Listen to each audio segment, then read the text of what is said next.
Hey guys, Chris here, and I'm Ukrainian Canadian. Today is December 12th, 2023. And let's get to the news and updates happening in Ukraine, shall we? So this is going to be a very quick map update, and then I'm going to go into the news.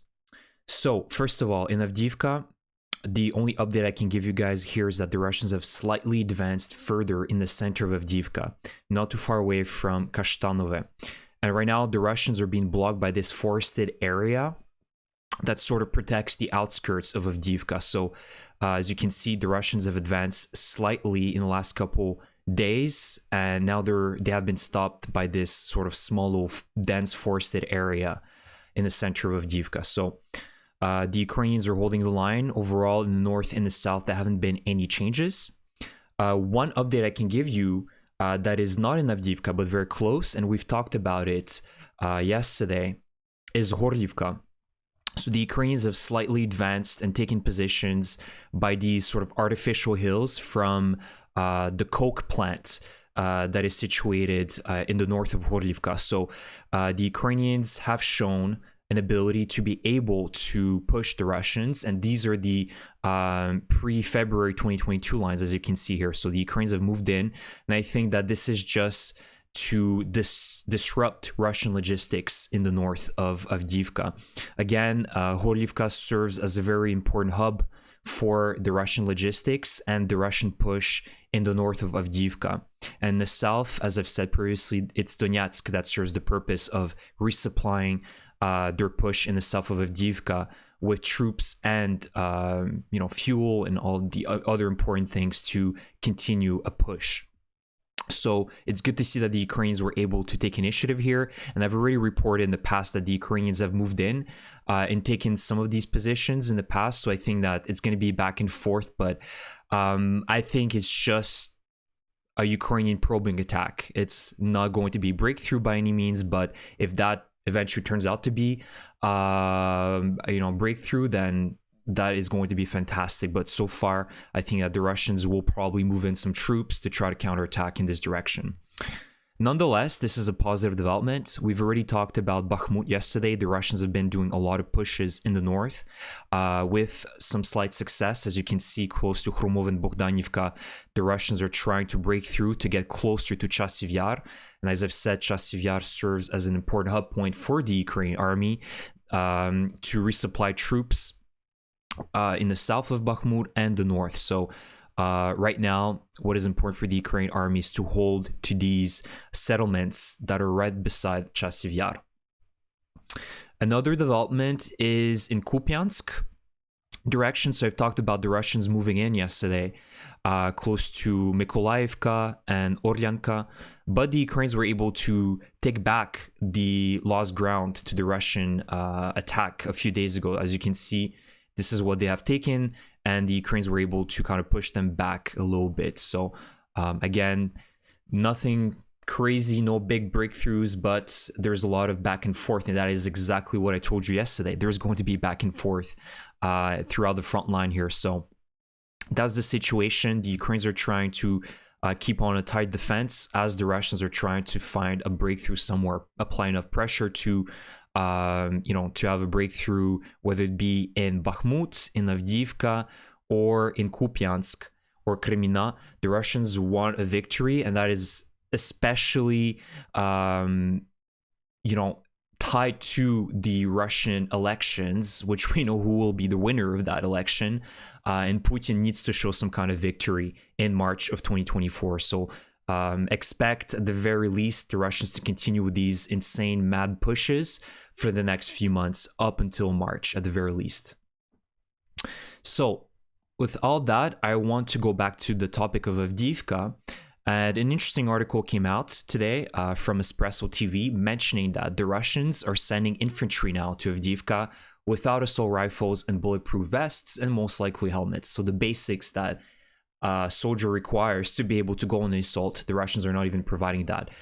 And so they're now estimating that the losses of the Russians is close to 30,000 since the offensive started in October. And the losses absolutely do not matter to the enemy.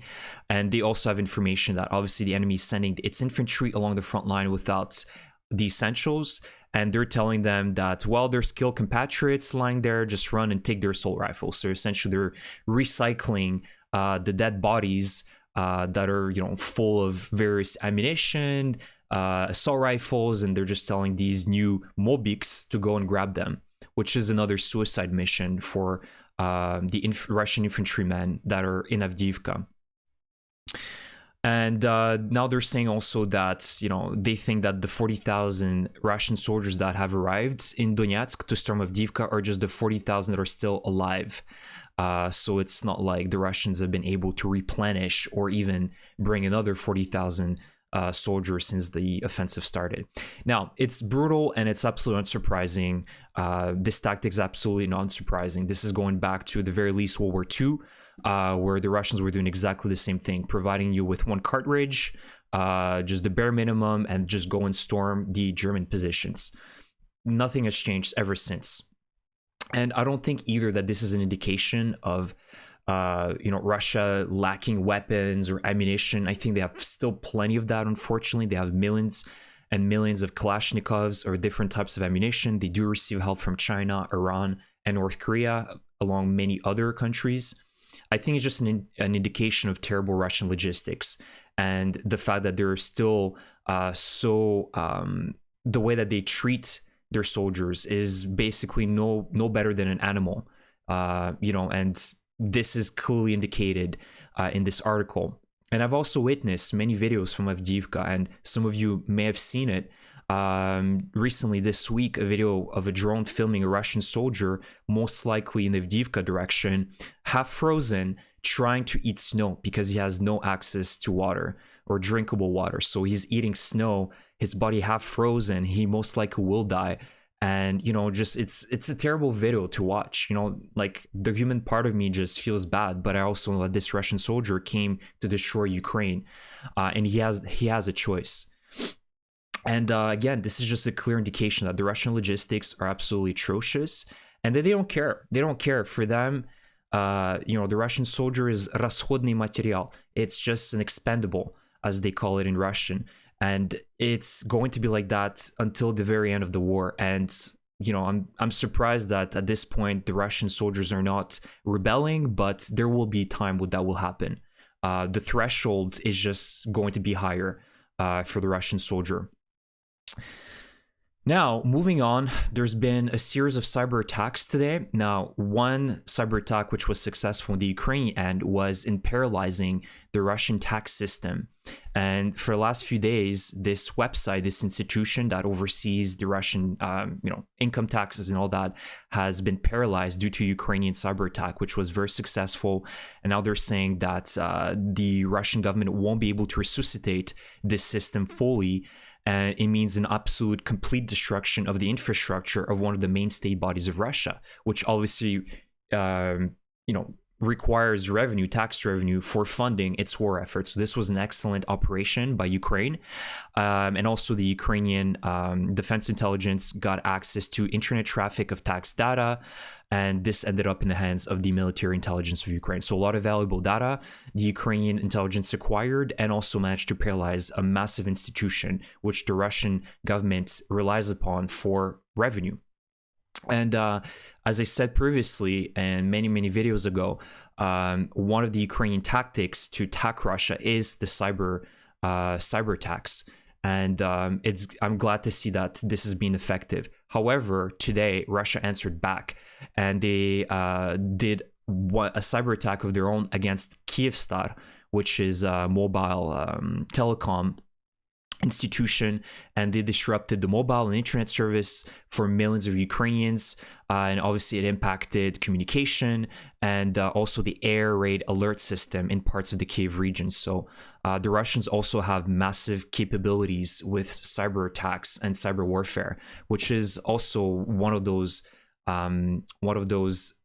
fields that we don't often talk about, but is very present. And the Russians are not only doing this in Ukraine, but across the globe, whether it be on Britain, many other countries. They have special units within the FSB that are specifically tasked to attack very critical infrastructures and institutions, whether it be in the United States, Britain, or many other Western countries. Russia has been a pioneer in that. So it's good to see that Ukraine can also do its own cyber attacks against Russia. Some good news. Ukraine indicates that they have received so far 30 new Bogdana howitzers, and these are Ukrainian-made howitzers, 155 millimeters, self-propelled artillery systems that is driven on a truck. And the Ukrainian government has been experimenting with different chassis, and essentially it's good to see that the Ukrainian army and the Ukrainian military-industrial complex is now capable of producing its own artillery. And I think it was Zelensky that said last week that they can now produce 6 of these Bogdanas per month, which is good. It's a good start, but we know that Ukraine needs to increase production, at least a few dozen per month. This war is pretty much 80%. The grand majority of this war is tied to artillery. It's an artillery war. And, Ukraine wins with the quality. They have received some really great systems from around the world, whether it be the Krabs, the Panzerhaubitze 2000s, the AS-90s, the M777s. Ukraine has a lot of good quality artillery, but Russia still wins in the numbers, the quantity department. And so Ukraine needs to ramp up production of these Bogdanas. And as I've said in a few videos ago, Ukraine needs to be fully independent, and I hope that Ukraine is working towards that. This is an indication that Ukraine is trying to start, its own production and rely on itself to be able to fund the war and continue on fighting. And as you can see, according to the developers, a total of 25 companies and 400 people are involved in the production of the Bogdana. Some critical components are produced at their own sites abroad. So Ukraine still is accessing or building some of these components outside of Ukraine. Obviously doesn't have a choice because not everything can be produced in Ukraine. But it's good to see that Ukraine, started producing its own systems, and we can only hope that they can increase production not only of artillery but tanks and many other important military assets that Ukraine requires to continue on fighting against Russia. Next, this is my last slide, but a very funny one. So this is the newest FSB calendar for 2024. So I'm ending this video with a little bit of humor. So this is apparently the FSB calendar for next year. And as you can see, there's a lot of funny pictures. And I'm just wondering who drew these pieces of art. As you can see, there is a juiced up Alpha Putin with just massive muscles. You have an FSB soldier or just a regular infantryman standing outside of the White House. Clearly, they've been playing too many video games. And a Russian soldier trying to impress some babushkas by, showing his softer side with the cat. So I found this to be very funny, and just how ridiculous these images look. It's just very humorous. So let me know, guys, which one is your favorite. But I just thought I just want to share this with you. So in other news, besides all these slides, I want to talk about the fact that Zelensky today met with Republican House Speaker Mike Johnson, and he's now currently talking with Joe Biden. So Zelensky's present, is currently in Washington trying to give a last push to convince the Republicans and the Democrats to approve this bill to fund Ukraine with $60 billion worth of military and financial assistance. So hopefully that will get passed by the end of this year. And one last thing, and it's an update on my side. I was thinking of doing a live stream next week with you guys. It's been a very, very long time, to be fair, that I haven't done one. So let me know if that would be something that would interest you. I was thinking of doing one Monday or Tuesday. And honestly, I've missed you. I've missed you guys dearly. I think that I'm way overdue for a live stream and just having a conversation about, next year, the winter, just the current situation in Ukraine, just having a casual talk about all these various topics. I think it would be very, very fun. And let me know what you think about that. So thank you for your support. Again, leave me a like if you enjoyed this video, subscribe to my channel, and I will see you guys in the next one. Thank you, and Slava Ukraini!